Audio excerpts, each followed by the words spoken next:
Hello guys প্রথমে ভিডিওটা দেখো তারপর এই ভিডিওর ফানি কমেন্টগুলো পড়বো। तो आओ यार शुरू करते हैं बिना किसी बकचोदी। আপনার মাসিক খরচ কত? আমার মাসিক খরচ 5 থেকে 7 লাখ টাকা আমার মাসিক খরচ। এত টাকা কিভাবে খরচ করেন, কি কাজে লাগান?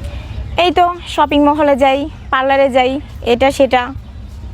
এত টাকা যদি খরচ হয় প্রতি মাসে আপনার পিছনে, তাহলে কোন ছেলে আপনাকে বিয়ে করবে? যে বিয়ে না করবে সে চলে যাবে, আর যার 5 থেকে 7 লাখ টাকা ইনকাম আছে তাকেই আমি বিয়ে করব।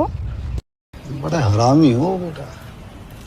যে চেহারা সাংবাদিক ভাই ঠিক আছেন তো?